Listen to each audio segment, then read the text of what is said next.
పాపము, అశాంతి, భయం, దిగులు, శ్రమ, వేదన, దొంగతనం, వ్యభిచారం, వ్యాధి, హత్యలు, త్రాగుడు, భయంకర సంఘటనలు, మరణం, నరకం.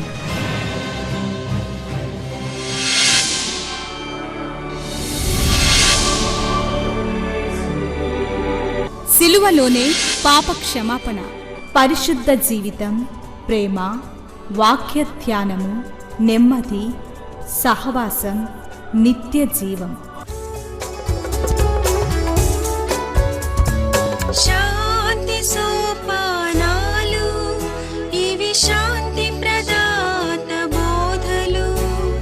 చీకటిలో ఉన్న ప్రజలకు గొప్ప వెలుగు కలుగుటకు, చీకటిలో ఉన్న ప్రజలకు గొప్ప వెలుగు కలుగుటకు, చీకటి నుండి వెలుగునకు నడిపించే సోపానాలు. ఫిలిప్కి దేవుడు మార్గం మధ్యలో చెప్తున్నాడు. దేవుడు ఒకవేళ నీతో ఎక్కడో కూర్చుని ఉన్నావు స్కూల్లో, అక్కడి నుంచి లే అని చెప్పాడేమో. ఆదివారం బాగానే వాక్యం విన్నాం, సండే స్కూల్లో వాక్యం విన్నాం, యూత్లో వాక్యం విన్నాం, రాత్రికి ప్రార్థన చేసాం. మరుసటి రోజు సోమవారం క్లాసులో ఎక్కడో అపహాసకులు కూర్చుండే చోట కూర్చున్నాం. ఎవరో అనవసరమైన మాటలు మాట్లాడే వారి దగ్గర మనము కూర్చొని ఉన్నాము. ఇష్టం వచ్చినట్లు లోకానుసారముగా జీవించే వారి దగ్గర కూర్చొని ఉన్నాం. దేవుడు అన్నాడు, లే, పరిగెత్తి ఇక్కడి నుంచి, బయటికి రా. దేవుడికి విధేయత చూపించామా? సోమవారం అయిపోయింది, మంగళవారం దేవుడు అన్నాడు, ఎందుకు ఇక్కడ కూర్చున్నావు? లే. ఎందుకు ఇది చూస్తూ ఉన్నావు? దాన్ని విడిచిపెట్టు, బయటికి రా. దేవుడు ప్రతి క్షణము, ప్రతి నిమిషము మనతో మాట్లాడతాడు.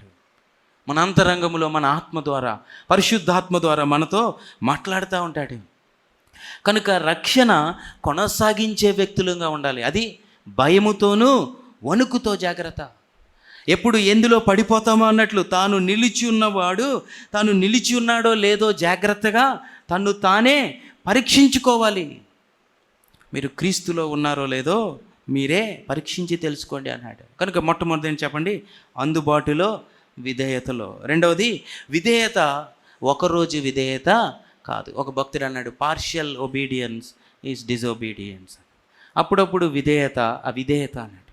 ఇక్కడ ఉన్న మనందరం బహుశా 90% మంది ఇక్కడ మనందరం పరిశీలన చేసుకోవాలి. అప్పుడప్పుడే విధేయతలో ఉన్నామేమో, ఏదో సమయానికి దేవుణ్ణి పెట్టేశామేమో. ఈరోజు మన జీవితాన్ని పరిశీలన చేసుకుందాం. తర్వాత మూడవది ప్రాముఖ్యమైనది, శిష్యుడు దేవునికి అనుమతి ఇస్తాడు. ఏంటి చెప్పండి? అనుమతి. ఇంగ్లీష్లో యాక్సెస్ టు గాడ్. పరిశుద్ధాత్మ దేవునికి అనుమతి ఇచ్చాడు. దేవుడు మాట్లాడడానికి ఫిలిప్పు జీవితంలో ఏ అడ్డు లేదు, అనుమతి. ఇక్కడ గమనించండి, ఏలీతో దేవుడు మాట్లాడడానికి ఏలీ చాలా అడ్డులు పెట్టుకున్నాడు. హోఫ్ని, ఫీనెహాస్ అడ్డులు పెట్టుకున్నారు. సమూయేలుకి ఏ అడ్డు లేదు, సిద్ధంగా ఉన్నాడు. రాత్రి 2 అయినా మాట్లాడడానికి, రాత్రి 3 అయినా మాట్లాడడానికి. మనం చాలాసార్లు చెప్పుకున్నాం, మళ్ళీ జ్ఞాపకం చేస్తున్నాం. దేవునికి అనుమతి ఇవ్వని వ్యక్తి తన జీవితంలో, తన జీవిత కథ అంతా కూడా విఫలమైపోతుంది. సొలొమోను జీవితం గురించి చాలాసార్లు చెప్పుకున్నాం. దేవుడికి అనుమతి ఇవ్వలేదు. దేవుడు ఎంతోమందిని పంపించాడు. దేవుడిని పంపిస్తే దేవుడి మాట వినడానికి ఇష్టపడలేదు. జీవితం అంతా ఆ పనులు ఈ పనులు పెట్టుకున్నాడు. 13 సంవత్సరాలు ఇల్లు కట్టాడంట, 7 సంవత్సరాల మందిరాన్ని కట్టాడు, ఇంకొక 20 సంవత్సరాలు డ్యామ్స్, రిజర్వాయర్స్ తవ్వించాడు. ఇలాగా అన్ని పనులు పెట్టుకున్నాడు. ఈ లోపల జీవితం అంతా అక్రమంలో జీవిస్తూ ఉన్నాడు. జాగ్రత్త వినండి, కొన్నిసారి చెప్పుకున్నా, మళ్ళీ జ్ఞాపకం చేస్తూ ఉన్నాను. సొలొమోను సమయంలో ఎక్కడ ఒక్క ప్రవక్త కనపడ్డాడు. మిగతా ప్రతి రాజు దగ్గర ఏదో ఒక ప్రవక్త కనబడతాడు. సొలొమోను దగ్గర ప్రవక్త ఎందుకు కనబడలేదంటే, సొలొమోనే నేను పెద్ద జ్ఞానిని అనుకున్నాడు. నాకు ఎవరు చెప్పాల్సిన అవసరము, ఎవరు సొలొమోను దగ్గరికి వచ్చినా సొలొమోనే బోధించాడు, కానీ బోధించబడడానికి ఇష్టపడలేదు. టీచబుల్ అని అంటాం. నేర్చుకోవడానికి ఇష్టపడని వ్యక్తి నాకంతా తెలుసు. వినండి, ఈ భూమి మీద నడిచిన భక్తుల్లో పౌలు అంత గొప్ప భక్తుడు ఎవరు లేరు. 13వ అధ్యాయం 1 కొరింథీలో పౌలు రాస్తాడు, ఇప్పుడు కొంచెం మటుకు ఎరుగుదుము, నాకంతా తెలీదు. దేవుని వెంబడించే మన జీవితాల్లో ఎప్పుడూ నేర్చుకునే వ్యక్తులంగా ఉండాలి. ఈరోజు దేవుడు ఏం మాట్లాడతాడో దాన్ని సరిచేసుకోవాలని ఇష్టపడే వ్యక్తులుగా ఉండాలి. అందుకనే సొలొమోను జీవితంలో తను భయంకరంగా విఫలమైపోవడానికి, పతనమైపోవడానికి ఎవ్వరూ సొలొమోను జీవితాన్ని ఆదర్శంగా తీసుకోరు. ఏముంది ఆదర్శంగా తీసుకోవడానికి? తన జీవితం అంతా ఫెయిల్యూర్, జీవితం అంతా ఓటమి, వ్యర్థం. తనే అన్నాడు, వ్యర్థం వ్యర్థం వ్యర్థం నా జీవితం. ఏదో ఒక్క ప్రార్థన ప్రారంభంలో చేశాడు, దేవా నాకు జ్ఞానము దయచేయని. అదే ప్రారంభంలో విధేయత చూపించాడు, కొనసాగింపు అంతా తనకిష్టం వచ్చినట్లు జీవిస్తూ ఉన్నాడు. ప్రారంభంలో క్రైస్తవుడని పేరుతో ప్రారంభించాము, శిష్యునిగా దాన్ని కొనసాగిస్తూ ఉన్నామా? లేకపోతే మన జీవితాల్లో పతనము చాలా త్వరలో మనము ఆత్మీయమైన పతనాన్ని చూస్తాం. శారీరకంగా ఉన్నత స్థాయికి వెళ్ళచ్చు. సొలొమోను అంత ధనవంతుడు ఎవరు లేరు, సొలొమోను అంత ఆస్తిపరుడు ఎవరు లేరు. సొలొమోను పరిపాలించిన దినాల్లో వెండికి విలువ లేదని ఉంది. అంటే వెండి రోడ్డు మీద పాడేసేవారంట. అంత ఆస్తి, అంత గొప్ప పరపతి కలిగిన సొలొమోను ఆత్మీయంగా చాలా దిగజారిపోయిన స్థితిలో విఫలమైపోయాడు. వినండి జాగ్రత్తగా, నాకు అన్నీ తెలుసు. నేను ఇంకొక మాట ఏంటంటే అహం. నేను ఎవరి మాట విన్ను, నేను అనుకున్నదే చేస్తాను. నాశనానికి ముందు గర్వం నడుస్తుంది, అహంకారం నడుస్తుంది. శిష్యుడు ఎప్పుడు అహంకారంతో ఉండడు. శిష్యుడు ఎప్పుడూ కూడా దేవునికి అనుమతిస్తాడు. తన జీవితంలో తనని సరిచేసేవారిని పెట్టుకోలేదు. ఎందుకు సరిచేసేవారిని పెట్టుకోలేదు అని అంటే, సత్యము తన జీవితంలో బయలుపరచబడినప్పుడు అది తనని గాయపరుస్తుంది, దానికి ఒప్పుకోవట్లేదు. విన్నారా? జీవితంలో సరిచేసే స్నేహితులు ఉన్నారా? మనల్ని పొగిడే స్నేహితులు ఉన్నారా? జీవితంలో సరిచేయబడ్డానికి మనం ఇష్టపడతా ఉన్నామా? దావీదు పతనమైపోకుండా నిలబడడానికి కారణం ఏంటంటే, దావీదు జీవితంలో 3-4 ప్రవక్తలు ఉన్నారు. జనాభా లెక్క ప్రారంభించిన వెంటనే యోవాబు వచ్చి అన్నాడు, దావీదు నువ్వు చేస్తుంది తప్పు, నువ్వు అలా చేయడానికి వీల్లేదు. సామాన్యమైన సైనాధిపతి వచ్చి చెప్పాడు. నాతాను ప్రవక్త వచ్చి, దావీదు నువ్వు నరహంతకుడు అని చెప్పాడు, నువ్వు దౌర్భాగ్యుడు అని చెప్పాడు. ఒప్పుకున్నాడు దావీదు. దాను ప్రవక్త వచ్చాడు, బెత్షెబా లోపలికి వచ్చి చెప్పింది, నువ్వు రాజ్యంలో ఇలా జరుగుతోంది, సొలొమోన్ని రాజుగా చేయాలి, పరిస్థితి ఇలా జరుగుతుంది అని చెప్పినప్పుడు దావీదు విన్నాడు. శిష్యుడికి వినే లక్షణం ఉంటుంది. పేతురుని పౌలు గద్దించాడు, నువ్వు చేస్తుంది తప్పు అని. తన పత్రికలో మన సహోదరుడైన పౌలు అనే మాట రాశాడు. వింటున్నారు జాగ్రత్తగా. ఎందుకు ఈ మాట ఎక్కువసేపు ధ్యానిస్తున్నామంటే, ఇప్పుడు వచ్చిన తరానికి ఉన్న ఒక భయంకరమైన బలహీనత, పాపపు ప్రభావం ఏంటంటే, నాకు అన్నీ తెలుసు. వింటున్నారు జాగ్రత్తగా. ఆత్మీయంగా మన జీవితాల్లో మనం సున్నా అనేది తెలియాలి. దేవుని గురించిన జ్ఞానంలో, క్రీస్తు బడిలో మనం మొదటి మెట్టు కూడా ఇంకా ఎక్కలేదేమో చాలామంది మన వ్యక్తిగత జీవితాల్లో. చదువు ఉంది, నాకంతా తెలుసు కాదు. జ్ఞానం ఉంది, నాకంతా తెలుసు కాదు. సొలొమోనుకి జ్ఞానం ఉంది, కానీ తన జీవితంలో దేవునికి అనుమతి ఇవ్వలేదు. ఇక్కడ ఇంకొక మాట గమనించండి. దేవునికి మానవుడు అనుమతించడం ఏంటి? విన్నారు జాగ్రత్తగా. దేవుడికి మానవుడు అనుమతి ఇవ్వడం కాదు, మానవుడికి ఎవరు అనుమతి ఇవ్వాలి? దేవుడు అనుమతి ఇవ్వాలి. చూడండి, ఇక్కడ దేవుని ప్రేమను కూడా అర్థం చేసుకోండి దయచేసి. దేవుడు మానవుడి హృదయాన్ని తడుతున్నాడు. ఎంత ఇది ఊహించలేని ప్రేమ. మనము దేవునికి అనుమతి ఇచ్చేది ఏంటండి? మనకి కలెక్టర్, మనం చెప్పిన టైంకి కలెక్టర్ రాడు, ఆయన రారు. వింటున్నారు జాగ్రత్తగా. దేవాతి దేవుడు అంటున్నాడు, నాకు అనుమతిస్తావా అంటున్నాడు. ఈ ప్రేమ ఎంత ఆలోచిస్తే జ్ఞానానికి అర్థమవుతుంది. అక్కడితో ఆగిపోలేదు, దీనికి అంతం ఇంకొకటి ఉంది. ఒకరోజు దేవుడు పరలోక ద్వారాలు మూసేస్తాడు. వింటున్నారా జాగ్రత్తగా. ఇప్పుడు హృదయమనే ద్వారాలు తడుతున్నాడు. అనుమతిస్తావా? నువ్వు అనుమతిస్తే నేను లోపలికి వస్తానన్నాడు. ఎంత గొప్ప దేవుడు, ఎంత ప్రేమామయుడు, ఎంత ఆశ్చర్యకరుడు, ఎంత కృప కనికరము కలిగిన దేవుడు, కృప సమృద్ధిగా దయచేసే దేవుడు. ఇక్కడున్న కొన్ని హృదయాలు 20 సంవత్సరాల నుంచి తడుతున్నాడేమో. నా హృదయం 27 సంవత్సరాలు తట్టాడు దేవుడు. వింటున్నారా? ఒకరోజు వస్తుంది, రేపు పరలోక ద్వారాలు దేవుడు మూసేస్తాడు. నువ్వు శాశ్వత కాలం తట్టినా ఇంకా ఆ ద్వారాలు తెరవబడవు. ఒక భక్తుడు ఇలా అన్నాడు, if you allow God in to your life, he will allow you in to his Kingdom. దేవుణ్ణి నీ జీవితంలోకి అనుమతిస్తే దేవుడు నిన్ను పరలోక రాజ్యంలోకి అనుమతిస్తాడు అన్నాడు. దేవునికి అనుమతి ఉందా నీ జీవితంలో? అందరికీ అనుమతి ఉంది. అందరి దగ్గరికి మనం వెళ్తాం. దేవుడు నీ దగ్గరికి వచ్చి పిలుస్తూ ఉంటే దేవునికి అనుమతిస్తూ ఉన్నామా? శిష్యుడు ఏం చేస్తాడు చెప్పండి? దేవునికి అనుమతి ఇస్తాడు. దేవునికి అందుబాటులో ఉన్నాడు. మొట్టమొదటి చెప్పండి, శిష్యుడు అందుబాటులో ఉండే వ్యక్తి, విధేయత. మూడోది ఏంటి చెప్పండి? కొనసాగించే విధేయత కలిగి ఉంటాడు. నాలుగోది ఏంటి చెప్పండి? దేవునికి ఎప్పుడు కూడా తను అనుమతిని ఇస్తాడు. నాలుగోది సమర్పణ. రాసుకోండి. నాలుగోది ఏంటి చెప్పండి? సమర్పణ. ఇంగ్లీష్లో డెడికేషన్, అంకిత భావము అనే ట్రాన్స్లేషన్ ఉంది. చెప్పండి గట్టిగా, అంకిత భావము. 30వ వచనాన్ని చదువుతున్నాను, మరలా గమనించండి. ఫిలిప్పు దగ్గరకు పరిగెత్తుకొని పోయి అతడు ప్రవక్త అయిన యెషయా గ్రంథము చదువుచుండగా విని, నీవు చదువుతున్నది గ్రహించుచున్నావా అని అడగగా. దేవునికి మహిమ కలుగునుగాక. హల్లెలూయా. గమనించండి, నీవు చదువుతున్నది గ్రహించుచున్నావా. దేవుడు ఏ పని మీద పంపించాడో అదే మాట్లాడుతున్నట్టు. ఇంకా హిడెన్ ఎజెండా అంటాం, రహస్య ఉద్దేశాలు ఏమీ లేవు. ఏ పని మీద వెళ్ళాడో ఆ పనే చేస్తూ ఉన్నాడు. ఇక్కడ ఇంకొకటి గమనించాలి, ప్రాముఖ్యమైనది. ఆ ప్రాముఖ్యమైనది ఏంటంటే, వెళ్తున్న వ్యక్తి సామాన్యమైన వ్యక్తి కాదు.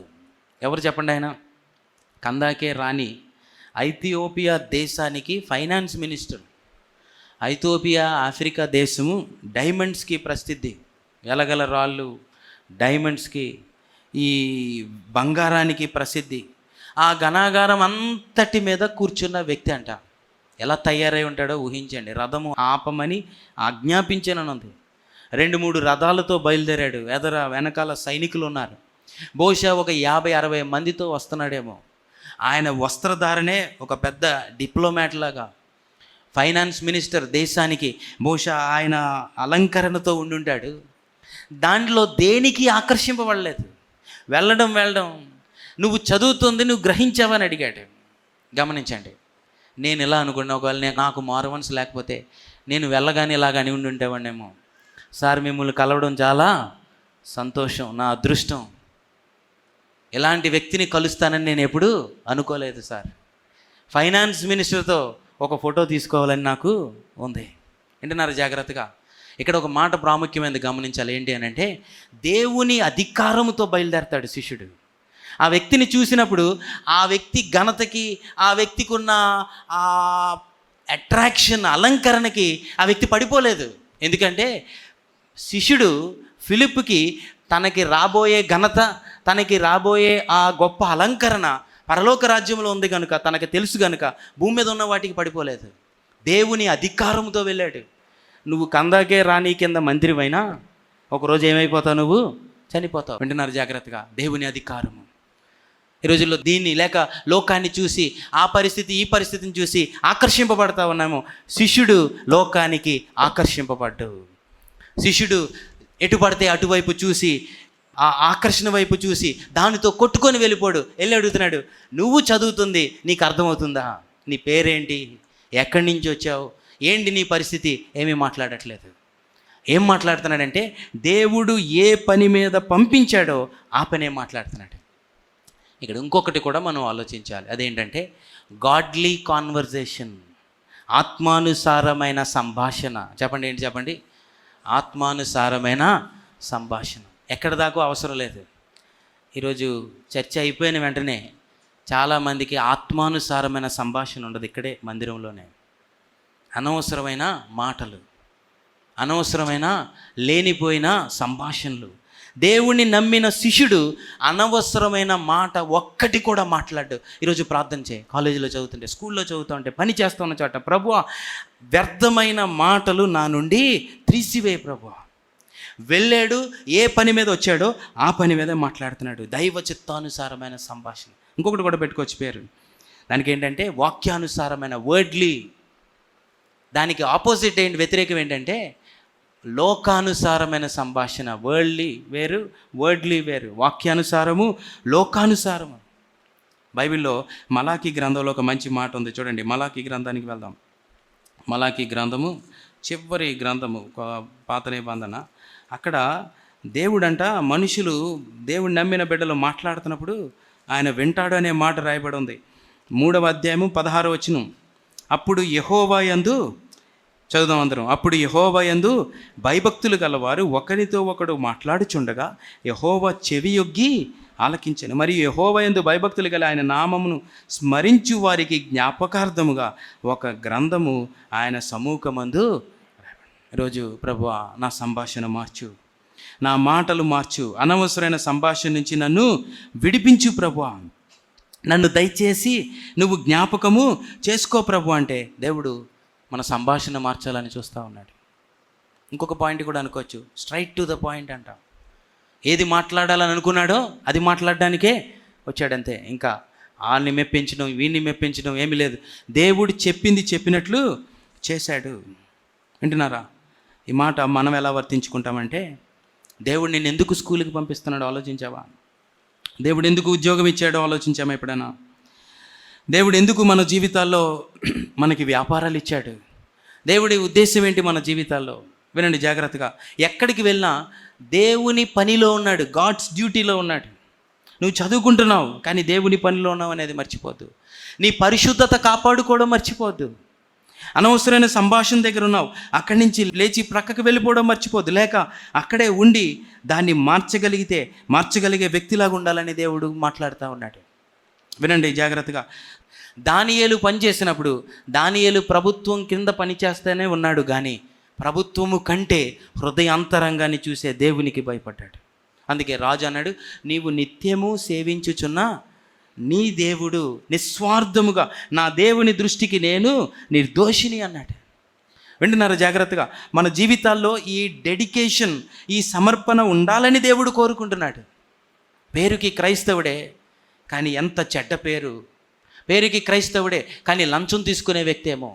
పేరుకి క్రైస్తవుడే కానీ సాక్ష్యము లేని జీవితమేమో. వింటున్నారా? పేరుకి క్రైస్తవుడే కానీ తన జీవితంలో పంక్చువాలిటీ లేదేమో, సమయానికి రాడు, సరైన సమయానికి అప్పగించడు. దానియేలు జీవితంలో ఎక్కడ ఎవరు ఏ తప్పు చూపించలేనంత గొప్ప సాక్ష్యాన్ని శత్రువుల ముందు విడిచిపెట్టాడు. Dedication to the work. దేవుడు అప్పగించిన పనికి నమ్మకంగా పనిచేస్తూ ఉన్నాడు. పని చేయమంటే ఎక్కడ ఏ లోటు లేకుండా, అన్యాయము చేయకుండా తాను పని చేస్తూ ఉన్నాడు. ఆ పని కొరకు తాను తన జీవితాన్ని సమర్పించుకున్నాడు. దేవుని కోసం నిలబడాలని ఒక సమర్పణ చేసుకున్నాడు.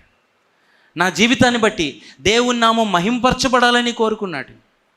ప్రార్థన అనే సమర్పణ. చెప్పండి, ఏ సమర్పణ చెప్పండి? దానియేలుకి ప్రార్థన. నా పని కంటే నేను పని బాగా చేస్తాను, అన్నీ బాగా చేసుకుంటాను. చూడండి, గమనించండి. పని అయిపోయింది, మధ్యాహ్నం లంచ్ అవర్ వచ్చింది, బ్రేక్ వచ్చింది మధ్యలో. దానియేలు బ్రేక్ అవర్ వచ్చింది కదా అని ఊరినే సరదాగా కూర్చొని కబుర్లు చెప్పలేదు. దానియేలు గబగబా ఇంటికి వెళ్ళి ప్రార్థన చేసుకున్నాడు. మళ్ళీ మధ్యాహ్నం బయలుదేరి టైంకి డ్యూటీకి వచ్చేసాడు. సాయంత్రం అయిపోయింది పని, ఏమీ మాట్లాడలేదు, వెళ్ళి మళ్ళీ ప్రార్థన చేసుకున్నాడు. బైబిల్ చదువుకుంటా ఉన్నాడు. చాలామంది స్కూల్లో స్కూల్లో చదువుకుంటా ఉన్నాం. బ్రేక్ టైం వచ్చింది. బ్రేక్ టైంలో నీతో పాటు ఇంకొక క్రైస్తవ స్నేహితుడు ఉంటే, ప్రభువా మా జీవితాలు సాక్ష్యంగా వాడుకోండి, ఈ పాపం, లోకము, చీకటి ప్రపంచంలో ప్రభువా మా ఇద్దరిని సాక్షిగా నిలబెట్టండి అని ఒక మూలకెళ్ళి, ప్రభువా నాకు సహాయం చేయి అని ప్రార్థన చేస్తూ ఉన్నావా? స్కూల్లో, కాలేజీలో అలాంటి చిన్న ప్రేయర్ సెల్ స్టార్ట్ చేసుకున్నావా? వ్యక్తిగత జీవితంలో క్రైస్తవుడిగా వ్యక్తిగతంగా నువ్వు తొట్టిల్లిపోకుండా దేవుని మార్గాన్ని చూపించే సాక్షిగా జీవించే ఆ సాక్ష్య జీవితం కొరకు బ్రేక్లో ప్రార్థన చేసుకుంటా ఉన్నావా? ఎక్కడికో వెళ్తున్నాం, దారిలో ప్రార్థన చేసుకుంటా ఉన్నామా? డెడికేషన్. మార్గం మధ్యలో కూడా దేవుడు మాట్లాడుతూ ఉన్నాడు. ప్రార్థన జీవితాన్ని మర్చిపోలేదు. ఒకవేళ అలా ప్రేయర్ సెల్స్ లేకుండా సమయాన్ని వ్యర్థం చేసుకున్న వ్యక్తులైతే ఈరోజు దేవుడు నిన్ను పిలుస్తున్నాడు. ఇది శిష్యుని యొక్క లక్షణము. శిష్యుడు దేవునికి అందుబాటులో ఉండాలి. అలాంటి ఆ గొప్ప లక్షణాన్ని కలిగి ఉండాలని దేవుడు కోరుకుంటా ఉన్నాడు. అందుకనే తన జీవితంలో ఎప్పుడు దేవునికి సమర్పణ కలిగి ఉన్నాడు. అన్న ఒక సమర్పణ చేసింది. ఏంటంటే, ప్రభువా సమూయేలుని నీకు అప్పగిస్తాను. సమూయేలుని తీసుకొచ్చి అప్పగించింది. గమనించండి, ఇక్కడ ఒక ప్రాముఖ్యమైన గొప్ప మర్మం. దేవుడు ఒక వ్యక్తిని ఏ వయసులో సంధిస్తాడు అనేది చాలా పెద్ద ప్రశ్న. చాలామంది అంటారు, దేవుడు యవ్వన కాలంలో ఉన్నప్పుడు దేవుడు పట్టుకుంటాడు, లేక దేవుడు చిన్న వయసులో ఉన్నప్పుడు పట్టుకుంటాడు. అన్న ఒక పెద్ద మర్మానికి మంచి జవాబు చెప్తుంది. ఏంటనంటే, దేవుడు ఒక వ్యక్తితో మాట్లాడడానికి 3 సంవత్సరాలు చాలంట. ఎంత చెప్పండి? 2 సంవత్సరాలైనా మాట్లాడతాడు దేవుడు. 1 సంవత్సరం అయినా మాట్లాడగలడు. ఎందుకంటే దేవుడు పుట్టించిన వ్యక్తి, దేవుడు పుట్టించిన బిడ్డలు. సమూయేలు జీవితాన్ని 3 సంవత్సరాల వయసులో సమర్పించుకున్నాడు. చాలామంది ఇంకా పర్వాలేదు, ఇంకా పర్వాలేదు, ఇంకా కొంత చూద్దాం. మొన్న ఒక వ్యక్తితో మాట్లాడుతుంటే ఇంకా పర్వాలేదు, ఇంకా పర్వాలేదు. జాగ్రత్త వినండి. 3 సంవత్సరాల వయసులో దేవుడు ఒక వ్యక్తిని సంధిస్తే, ప్రభావితం చేస్తే, ఇక్కడ కూర్చున్న మన జీవితంలో ఎంత దూరం దాటి వెళ్ళిపోయాం. ఎన్ని సంవత్సరాలు దేవుడు మనలను పిలుస్తున్నా పట్టించుకోకుండా వెళ్ళిపోయాము. నా జీవితంలో 24 సంవత్సరాలు దేవుడిని పట్టించుకోకుండా వెళ్ళిపోయాను ముందుకి. వ్యక్తిగతంగా మన జీవితాలు పరిశీలించుకుందాం. దేవుడు ప్రతి దినము పిలుస్తూ ఉన్నాడు. అందుకే సమూయేలు తన జీవితాన్ని 3 సంవత్సరాలప్పుడు అప్పగించుకున్నప్పుడు ఒక గొప్ప ప్రవక్తగా మారాడు, ఒక గొప్ప న్యాయాధిపతిగా మారాడు, ఒక గొప్ప యాజకుడిగా మారాడు. అబ్రహాము దేవునికి సమర్పించుకున్నాడు. ఏంటి సమర్పించుకున్నాడంటే, తన నిర్ణయం ఏంటంటే, దేవుని కోసం ఏదైనా చేస్తాను. ఆలోచించండి, దేవుడు ఏది అడిగితే అది ఇచ్చేస్తాను. నా సమయం అడిగాడే ఇస్తాను. దేవుడు లెమ్మంటే లేస్తాను, బిడ్డనిమ్మంటే ఇస్తాను, అది వదిలేయమంటే వదిలేస్తాను, బయలుదేరమంటే బయలుదేరతాను. తన నిర్ణయం, తన సమర్పణ ఏంటంటే, దేవుని కంటే ఇంకా ఎక్కువగా ఏది నేను ప్రేమించకూడదు. అది శిష్యుడి లక్షణం. వచ్చే అంటే వలలు విడిచిపెట్టి వచ్చేసారు. సుంకపు మెట్టు దగ్గర సీమోను కూర్చున్నాడు. ట్యాక్స్ అంతా కలెక్ట్ చేశాడు, డబ్బు సంచి అక్కడే ఉంది. సీమోను నన్ను వెంబడించంటే విడిచిపెట్టి వచ్చేసాడు. సమర్పణ. పాత నిబంధనలో లేవీలకి సమర్పణ ఇచ్చాడు. మీరు ఏ పని చేయకూడదు, మీరు దేవాలయపు పనే చేయాలి, యాజక పని చేయాలి. కొత్త నిబంధనలో పేతురు రాస్తున్నాడు, చీకటిలోని ఆశ్చర్యమైన వెలుగులోనికి మిమ్ములు పిలిచిన వాని గుణాతిశయములు ప్రచురం చేయడంతో మీరు రాజులైన యాజక సమూహము. ఇక్కడ ఉన్న మనందరి మీద దేవుడు ఒక బాధ్యతను పెడతా ఉన్నాడు. ఆ పని ఏంటి అని అంటే, దేవునికి సమర్పించుకోని 6 రోజులు పని చేసుకోమన్నాడు దేవుడు. కష్టపడి పని చేయాలి. 6 రోజులు కష్టపడమన్నాడు. 7వ రోజు అన్నాడు ఇది నాది అన్నాడు. 7వ రోజుని నాకు ఇవి అన్నాడు. నా జీవితంలో, మనందరి జీవితాల్లో దేవునికి సమయాన్ని సమర్పిస్తూ ఉన్నామా? మన జీవితాల్లో ఏది సమర్పించుకున్నా ఏంటి మన డెడికేషన్ ఏంటి? దేని వైపు ఉంది మన డెడికేషన్? యెహోషువ అంటున్నాడు, మీరు ఏం చేసుకుంటే అది చేసుకోండి, నేనును నా ఇంటి వారును యెహోవానే సేవిస్తాం. అది నా డెడికేషన్. మీరు ఎలా వెళ్ళాలనుకుంటే అలా వెళ్ళండి, నేను మిమ్మల్ని ఏమీ చేయలేను, కానీ నేనును నా ఇంటి వారును యెహోవానే సేవిస్తాము. ఏలియా ఒక సమర్పణ కలిగి ఉన్నాడు. అదేంటంటే, కరిమేలు పర్వతం పైన పడిపోయిన దేవుని బలిపీఠాన్ని కట్టాలని ఆశిస్తూ ఉన్నాడు. పడిపోయిన బలిపీఠాన్ని ఏం చేయాలంట? కట్టాలి. కరిమేలు పర్వతం మీద దేవుడికి బలిపీఠాన్ని కట్టారు. దాన్ని ఎవరో కాలుతో తన్ని తోసేశారు, లేకపోతే ఎవరో రాయి తీసేసి ప్రక్కన పాడేశారు, దొంగ తీసుకొని అవతల పాడేశారు. ఏలియా దాన్ని చూసి ఏడుస్తూ ఉన్నాడు, ప్రభువా పడిపోయిన బలిపీఠాన్ని నేనేం చేయాలి? కట్టాలి. అది నా సమర్పణ. పైకి వెళ్ళాడు, ప్రార్థన చేశాడు, అగ్ని కురిపించాడు, పడిపోయిన బలిపీఠాన్ని కట్టాడు. గమనించండి, పడిపోయిన ప్రార్థన బలిపీఠాన్ని ఈరోజు కడదాం. పడిపోయిన వాక్య సమయాన్ని ఈరోజు కడదాం. పడిపోయిన కుటుంబ ప్రార్థన ఈరోజు మరలా కడదాం. అన్నిటికంటే హృదయంలో పడిపోయిన దేవుని స్థలాన్ని మరలా కడదాం ఈరోజు. ఆ సమర్పణతో ఇక్కడి నుంచి మనం బయలుదేరి వెళ్ళాలని దేవుడు ఆశిస్తూ ఉన్నాడు. శిష్యుడు దేవునికి సమర్పించుకున్నవాడు, దేవుని పనిని చేయాలని ఆశిస్తున్న వ్యక్తి. చివరిగా శిష్యుడు దేవుని దాసుడు. చెప్పండి, శిష్యుడు దేవుని దాసుడు. మొట్టమొదటిది ఏంటి చెప్పండి? శిష్యుడు అందుబాటులో ఉంటాడు, విధేయత. రెండవది కొనసాగించే, ప్రశ్నించడు. మూడవది వెంటనే విధేయత చూపిస్తాడు. తర్వాత 4వది శిష్యుడు అనుమతి ఇస్తాడు దేవునికి. 5వది శిష్యుడు తన జీవితంలో సమర్పణ కలిగి ఉన్నాడు. చివరిది ముగింపు, శిష్యుడు దాసుడిగా పనిచేస్తాడు, దేవుడు చెప్పింది చేస్తాడు. కనుక ఇక్కడ కూర్చున్న క్రైస్తవులుగా ఆ క్రైస్తవుడు అనే పేరు ప్రక్కన పెడదాం. మన జీవితాల్లో క్రీస్తును పోలిన శిష్యుడిగా జీవిద్దాం. అట్టి గొప్ప కృప దేవుడు మనందరికీ దయచేయనుగాక. ప్రార్థన చేసుకుందాం. దయచేసి తలలో ఉంచుదాం, కళ్ళు మూసుకుందాం. మోకరించగలిగిన వారందరూ మోకరిద్దాం. మన జీవితాలను ఒకసారి మరలా పరిశీలన చేసుకుందాం. పరిశుద్ధుడా, నీకు వందనాలు. ఎంతోమందికి లేని ఈ గొప్ప భాగ్యాన్ని, నీ శిష్యునిగా జీవించే భాగ్యాన్ని మాకు ఇచ్చావు. అయితే శిష్యుడు అనే మాటను మేము ప్రక్కన పెట్టి ఏదో క్రైస్తవులుగా జీవిస్తున్నాం. అది మీరు కోరుకోలేదు ప్రభువా. పేరుకి ఏదో నీ పేరు పెట్టుకొని మేము జీవించాలని కోరుకోలేదు. నీ దేవుడైన యెహోవా నామమును వ్యర్థముగా ఉచ్చరించొద్దన్నావు. నీ నామం పరిశుద్ధపరచబడునుగాక అన్నావు ప్రభువా. మా దీన జీవితాల ద్వారా, మా బలహీనమైన జీవితాల ద్వారా నీ నామం పరిశుద్ధపరచబడునుగాక ప్రభువా. ఈరోజు ఈ దినం మొదలుకొని మా జీవితాంతము నీ నామం పరిశుద్ధపరచబడునుగాక, నీ రాజ్యము వచ్చునుగాక ప్రభువా. నీకు అందుబాటులో మేమందరం ఉండడానికి సహాయం చేయండి ప్రభువా. నువ్వు మమ్మల్ని దాటి వెళ్ళిపోయే ఈ బలహీనతలన్నిటి నుంచి మమ్మల్ని విడిపించండి. మా చేయి పట్టుకోండి ఈరోజు ప్రభువా. విధేయత, కొనసాగించే విధేయత, భయముతో వణుకుతో రక్షణ కొనసాగించడానికి ఒకప్పుడు నడిచాము, ఈరోజు పరిగెత్తడానికి. పౌలు మంచి పోరాడి తిని నా పరుగు కడముట్టించి తిని అన్నాడు. నీ కొరకు పరుగులు పెట్టడానికి సహాయం చేయండి. ప్రార్థన కొరకు పరుగులు, వాక్య ధ్యానము కొరకు పరుగులు, పరిశుద్ధత కొరకు పరుగులు, వాక్యాన్ని ప్రకటించుటకు పరుగులు, సాక్ష్య జీవితం కొరకు పరుగులు. క్రీస్తు యేసు యొక్క మంచి సైనికుని వలె సైతాను రాజ్యాన్ని కోల్చడానికి పరుగులు పెట్టడానికి సహాయం చేయండి ప్రభువా. ఇక్కడ ఉన్న ప్రతి ఒక్కరిని నీ శిష్యునిగా మీరు మార్చుకోండి ప్రభువా.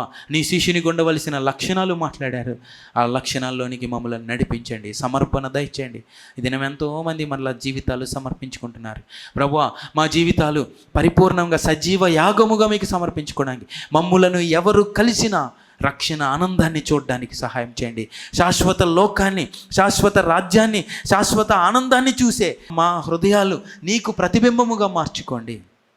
పరలోక ప్రతినిధులుగా ఈ భూమి మీద మమ్మలను జీవింపచేయండి. మమ్మల్ని చూసిన వారు ఈ భూమి మీద మనం యాత్రికులు, పరదేశులము, ఒకరోజు చనిపోతాము, ఒకరోజు దేవుని ఎదుట నిలబడతాము అనే సాక్ష్యాన్ని మేము చెప్తూ ప్రభువా, ఈ భూమి మీద ఉన్న అపవిత్రత, చీకటి, అక్రమము, అన్యాయము ప్రభువా, జారత్వము, వ్యభిచారము, దొంగతనము, మోసాలు, వీటన్నిటి మధ్య జీవవాక్యమును చేత పట్టుకొని నీ కొరకు మండుచు ప్రకాశించుచున్న దీపముల వలె మమ్మల్ని నిలబెట్టండి. సహాయం చేయండి. మీకు వందనాలు చెల్లిస్తూ నీ శిష్యునిగా మమ్మలను మార్చుకోండి. నిన్ను వెంబడించే వ్యక్తిగా, మందిరాన్ని కాదు, సేవకుని కాదు, నిన్ను వెంబడించే శిష్యునిగా. నా గొర్రెలు నా స్వరము వింటాయి, అవి ఎప్పుడు నన్ను వెంబడిస్తాయి అన్నావు. నేను గొర్రెలకు మంచి కాపరిని, యెహోవా నా కాపరి, నాకులేమి కలుగుదు అన్నాడు ప్రభువా. అలాంటి శిష్యునిగా మేమందరము జీవించడానికి సహాయం చేయమని ప్రభువా. వాక్యం విన్నాం వెళ్ళిపోవడం కాదు, 30దంతులుగా, 60దంతులుగా, 100దంతులుగా ఫలింపు చేయండి. నేనైతే నిష్ప్రయోజకుడిని ప్రభువా. మీ నామాన్ని మీరు మహింపరచుకోండి ప్రభువా. ఇక్కడి నుంచి రక్షణ కొనసాగించుకునే భయము, వణుకుతో మేము బయలుదేరి వెళ్ళడానికి సహాయం చేయమని నీ ప్రియకుమారుడు, మా ప్రభు, రక్షకుడు, పరిశుద్ధుడైన యేసుక్రీస్తు నామములో ప్రార్థించి వేడుకొంచున్నాం తండ్రి, ఆమేన్. మా address Shrimati Joy Sam Benny, Emmanuel church 1-146 S Atchutapuram, Kakinada 4. మా ఫోన్ నెంబర్స్ 944-010-9893 మరియు 0884-237-6793. మరలా ఇదే సమయానికి ఇదే ఛానల్లో మనం కలుసుకుందాం. Thank you.